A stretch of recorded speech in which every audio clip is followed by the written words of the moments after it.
Bom dia, boa tarde, boa noite, boa madrugada para você que me acompanha a partir desse momento aqui no Instituto Genoma para mais uma aula de Direito. Lembro que na aula passada tratamos de direito administrativos, falando aí sobre as principais características desse direito, aonde vai estar regulamentando a vida do funcionário público.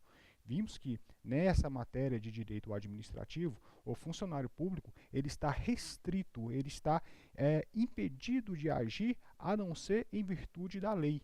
Ou seja, somente a lei pode estar autorizando uma ação de um funcionário administrativo. Estão lembrados disso? Importantíssimo esse conceito. Hoje vamos sair da seara do direito administrativo e vamos entrar em uma muito mais interessante, pelo menos ao meu ponto de vista, que é o direito penal, o tão conhecido e famoso direito penal. Pessoal que prepara aí para concursos, pessoal que estuda principalmente para áreas policiais, para carreiras onde envolve a própria segurança pública, tem como hábito estudar mais a questão do direito penal. E o direito penal, a peculiaridade que ele traz é que ele é um direito forte, ele é um direito diferenciado dos demais direitos. O direito penal, ele é o único direito que tem a capacidade de estar privando uma pessoa comum dos seus direitos básicos. Por exemplo, liberdade de ir e vir, liberdade política, tudo isso aí. Então, o direito penal, ele é um direito forte, ele é um direito que vai interferir de forma direta dentro da vida de uma sociedade. E tem mais, o Estado usa o direito penal como uma ferramenta crucial para poder fazer valer as leis. Porque se um cidadão, se uma pessoa que está dentro de uma sociedade, ele não vem estar respeitando, não vem estar colaborando para o bem social comum, então o direito penal vem e aplica a sua força. Agora, quem pode estar aplicando essa força? É o Estado. Somente o Estado tem a possibilidade e a capacidade de estar aplicando aí a força do direito penal. Se não fosse a figura do Estado, ou seja, se o direito penal fosse aberto a ser aplicado por qualquer pessoa, iríamos cair em um estado de barbárie novamente, onde cada um ia aplicar uma sanção penal naquilo que ele acha que é certo. E a ideia não é essa. Somente o Estado pode estar aplicando aí o direito penal. Bom, essa é só uma historinha para que vocês possam perceber o tamanho da força desse direito. Tem uma máxima que fala que o direito penal ela é a última ratio. O que é isso? O que é a última ratio? A última ratio é a última força, é o último direito que poderá ser usado. Ou seja, se o direito civil falhar, se o direito administrativo falhar, se o direito do trabalho falhar, então entre aí em cena o direito penal. Porém, o direito penal é o tipo de direito que não pode estar sendo usado a qualquer situação. Na verdade, ele tem que ter um controle. Lembre-se que ele é um direito muito forte. Então, se eu usá-lo para qualquer situação, eu certamente posso estar aplicando uma força muito grande para uma situação muito pequena. Aí eu faço uma menção ao princípio da bagatela, que vamos estar estudando um pouquinho mais para frente.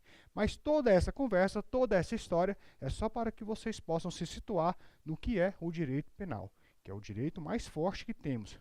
É a força do Estado de fazer valer aquilo que ele entende como justo, como certo para um bom convívio social. Beleza. Se você pegar ali o Código Penal, o nosso Código Penal, né, o Código Penal, ele possui ali 361 artigos. Entre esses artigos tem uma divisão, aonde o artigo 1º até o artigo 120 trata-se da aplicação do direito penal, ou seja, como o direito penal deve ser aplicado no nosso dia a dia. Do artigo 121 até o 361, trata-se dos crimes específicos. O nosso curso aqui, a ideia é entender a aplicação do direito penal, pelo menos as premissas básicas, né? Não temos o tempo suficiente de estar dissecando todo o conteúdo do direito penal, mas eu tenho certeza que pelo menos as premissas básicas vamos ter a capacidade de estar compreendendo. Nesse momento, eu quero que vocês fiquem atentos com relação a alguns conceitos que vão ser usualmente usados e que é interessante que vocês tenham ele em mente. Eu vou estar lendo aqui agora um pequeno trecho e à medida que eu for lendo, eu vou estar explicando para que vocês possam entender melhor os principais conceitos que abrangem essa matéria do direito penal. Olha só, para poder entender melhor a questão do direito penal, é necessário ter um conhecimento de alguns conceitos, entre eles, sujeito ativo. Como definição, sujeito ativo é o indivíduo ou agente que pratica um fato, isso é, uma ação ou uma omissão, tipificando como delituoso pela legislação vigente. Ou seja, sujeito ativo é aquele camarada que cometeu um crime. Só que tem um detalhe, não é apenas cometer. Muitas pessoas acreditam que o crime ele depende de uma ação, mas na verdade nem sempre. Ele às vezes pode também vir de uma omissão. Por exemplo, o policial que tem um dever legal de prestar um socorro, se ele não for, ele acabou de cometer um crime por omissão, um crime por não fazer nada.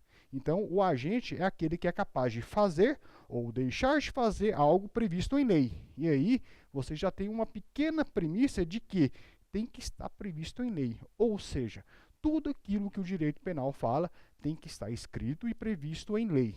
Beleza, vamos para o próximo conceito. Sujeito passivo. Capacidade que o indivíduo ou agente tem de sofrer as sanções penais incidentes sobre sua conduta delituosa. Tranquilo, com relação ao sujeito passivo. É o camarada que vai receber a sanção penal, ou seja, é o camarada que vai receber a bronca.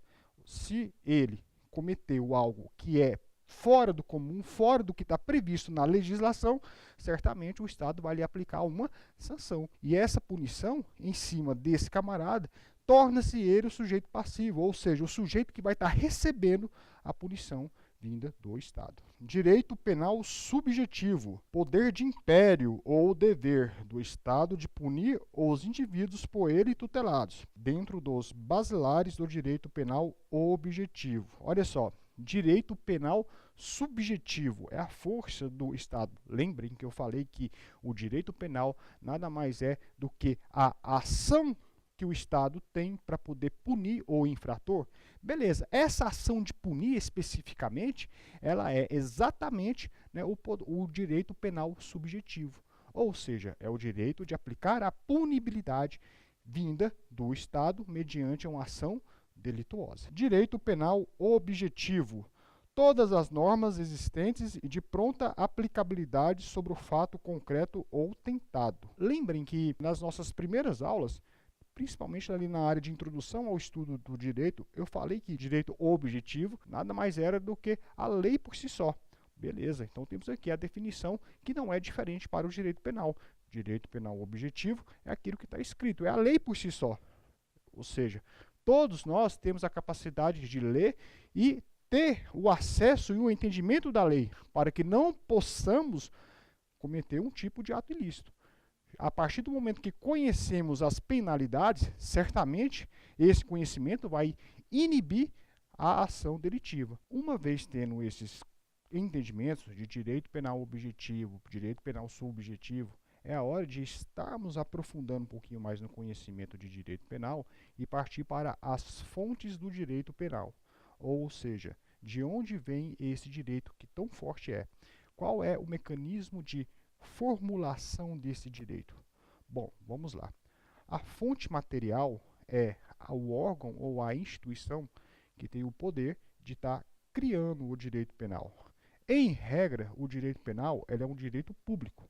Lembra aquela definição de quais são os direitos públicos? Tem o direito constitucional, os direitos processuais civis, penal, ambiental, administrativo. Lembro que nas aulas passadas eu tinha trago essa relação de quais são os direitos públicos.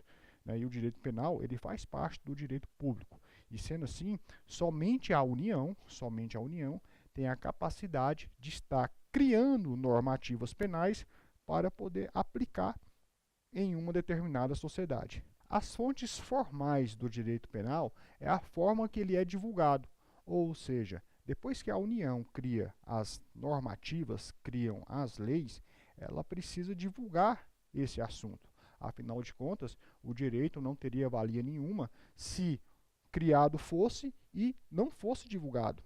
Quem iria ter conhecimento de uma determinada lei se ela não é divulgada? Como eu integrante de uma sociedade poderia seguir uma determinada normativa se eu não a conheço? Então, as fontes formais têm essa conotação, ou seja, é a divulgação das normas criadas pela União. Já as fontes imediatas, e quando eu falo fontes imediatas, vem de imediatismo, vem de agora, é a lei. Ou seja, a fonte imediata do direito penal, assim como a fonte imediata de todos os direitos, é a própria lei. Eu não posso deixar de lembrá-los de que o direito penal ele tem toda essa força, porém ele deve estar contido, ele deve estar presente dentro das normas estabelecidas pela Constituição. Ou seja, o direito penal jamais pode criar uma normativa inconstitucional que vá contra os conceitos e preceitos da Constituição. Na verdade, o direito penal ele está abaixo da Constituição, porém, ele é um direito de grande força. Já as fontes imediatas vêm de secundário, ou seja, vêm de um segundo plano, é a atuação do direito penal a partir do momento que não existe a lei. Aí sim, vamos estar entrando em um outro tipo de estudo do direito penal, que são os princípios. Sim, direito penal também tem princípios. E a minha ideia aqui é trazer os principais princípios. Acompanhe comigo a leitura dos princípios e a partir do momento que eu for estar lendo um determinado princípio, eu volto e faço a explicação. Princípio da reserva legal ou da legalidade. Sem legislação específica, não há crime. É uma forma de limitação do poder punitivo do Estado, previsto no artigo 5º, inciso 39 da Constituição Federal de 88 e artigo 1º do Código Penal Brasileiro. Princípio da reserva legal. Esse princípio traz consigo uma limitação ao Estado, ou seja, o Estado só pode punir alguém em virtude de lei. Não existindo lei, não existe punição. Por isso que a definição fala que é uma limitação para o Estado. Se eu não tenho esse princípio, se eu não sigo a tendência desse princípio, certamente o Estado vai aplicar qualquer sanção a qualquer pessoa, independente da existência de lei. E isso não pode acontecer. Então, o direito penal tem essa principal característica, que é o quê? Tudo que está escrito lá será aplicado. Se não tiver escrito, não será. Princípio da intervenção. Limita o poder de atuação do ente estatal. O direito punitivo só será aplicado em observância ao princípio da reserva legal, com fim social de impedir o legislador de se exceder na construção do direito penal aplicável. Bom, olha só, o princípio da intervenção limita a possibilidade do Estado intervir em todas as situações. Imagina você, cara aluno, se toda a sua ação fosse regulada de forma incisiva pelo Estado. Você ia meio que perder a sua liberdade, você ia se sentir constrangido, reprimido pela ação estatal. Então, o Estado, para que a sociedade mantenha-se em equilíbrio, ele tenta interferir o mínimo possível na vida dos integrantes daquela sociedade. É evidente que a intervenção só será feita a partir do momento que um dos integrantes daquela sociedade pratique uma ação que provoque um mal-estar coletivo. Aí o Estado não pode permitir essa ação, não pode permitir essa atitude. É aonde entra a aplicabilidade, então, do direito penal. Então, o que temos? Sabemos que o Estado vai agir mediante o que está escrito em lei, ou seja, vai aplicar as sanções que estão escritas lá no Código Penal, e ele vai agir o mínimo possível. Ou seja, o direito penal ele é tão forte que eu não posso estar utilizando ele o tempo todo. Eu vou estar utilizando ele aquilo que for exatamente e essencialmente válido, né? Aonde é essencial a aplicação. Princípio da irretroatividade da lei penal. A lei penal só pode retroagir para beneficiar. Com isso, fica afastado a possibilidade de uma lei nova, mais rígida, prejudicar fatos pretéritos. A retroação só pode acontecer se a lei nova for mais benigna ao agente delitivo. Isso está previsto no artigo 5º, inciso 40 da Constituição Federal de 88. Vamos lá. Você deve estar pensando, quer dizer que se criar uma nova lei, uma lei mais maléfica, uma lei mais pesada, isso significa que a aplicação dela não vai ser válida para aqueles que já estão cumprindo aquela norma ou para aqueles que serão julgados mediante a ação daquela lei? Sim, o direito penal tem esse condão. Eu nunca vou retroagir para poder prejudicar o réu. O réu, ou seja, a pessoa que está sendo acusada por um determinado crime, ele vai estar sempre sendo julgado pela lei que lhe é mais benéfica. É claro que existem algumas exceções e vamos tratar dela um pouquinho mais para frente. Mas, em regra, eu quero que vocês guardem que o direito penal ele não vai retroagir, ele não poderá retroagir para poder prejudicar o réu. Princípio da insignificância. Aferida a irrelevância de uma conduta delituosa ou sua insignificância, por exemplo, a apropriação de bagatelas, deve ser excluída sua tipicidade penal. Olha só, nesse princípio já tem alguns conceitos que são interessantes e que são muito falados, inclusive dentro da mídia, que é tal do princípio da insignificância, ou também conhecido como o princípio da bagatela, ou roubo, ou o crime bagatelar. Esse tipo de ação, ele é destratado pelo direito penal. Que pensa só, vamos imaginar um caso concreto. Vamos supor que uma pessoa entrou no supermercado e roubou uma caneta Bic. Bom, qual é a relevância que isso tem? Muito pequena. É um crime? Sim, é um crime. Ou seja, dentro daquela história lá dos direitos e o direito penal sendo um direito mais forte, na verdade, quando ele olha aquela ação, ele pensa, poxa, eu vou ter que mover toda a máquina pública, toda aquela situação jurídica para poder aplicar a penalidade de um furto a um cidadão que roubou uma coisa ínfima. Então, na verdade, quando isso é reconhecido, ou seja, quando a bagatela ela é reconhecida, o direito penal ele deixa de ser típico, ou seja, é crime, mas não vai estar aplicando a sanção. Poxa, professor, exemplifica isso melhor. Como é aplicado de fato o princípio da bagatela? Olha só, essa parte é bastante interessante.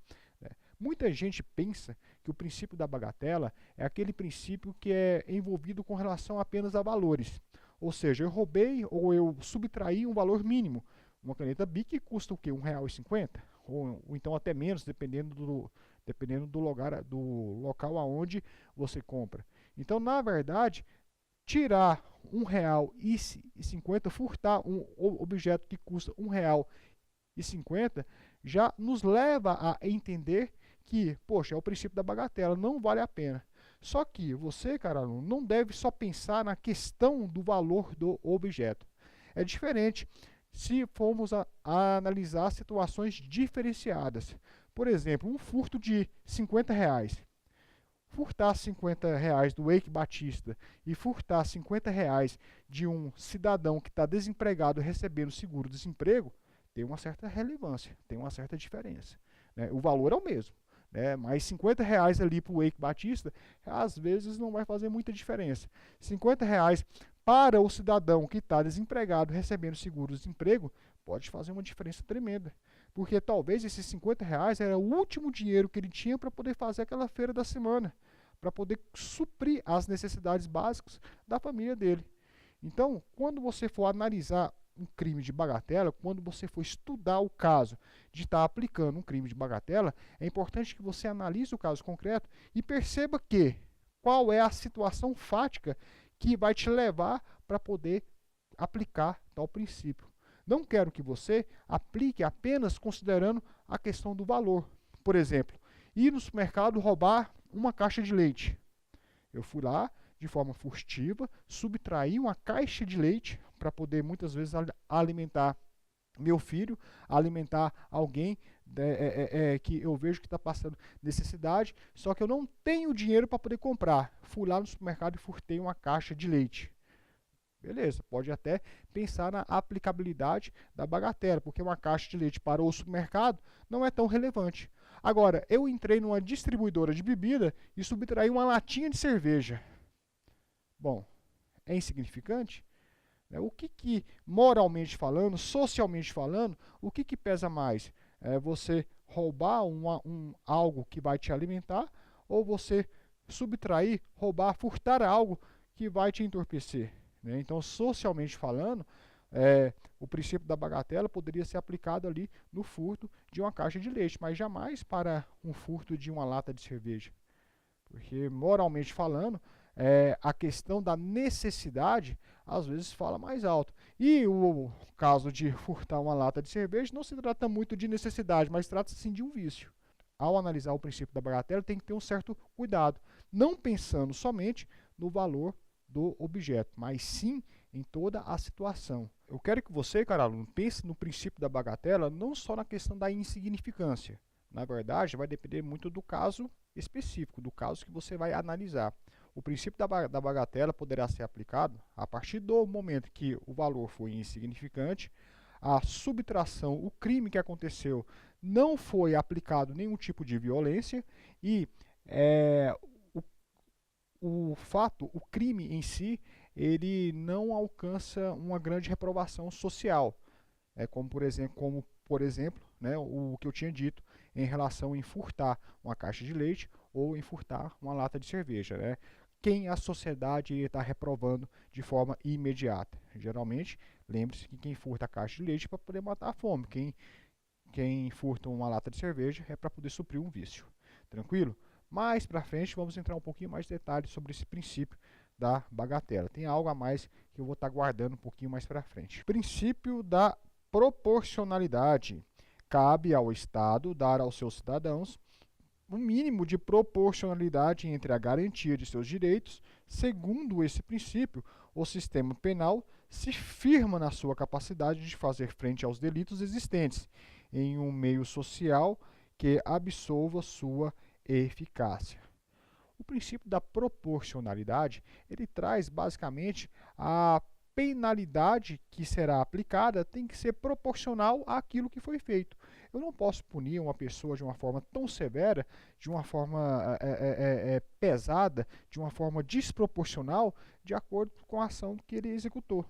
Por isso que no Código Penal, lá do artigo 121 em diante, cada crime que está especificado lá tem a sua penalidade.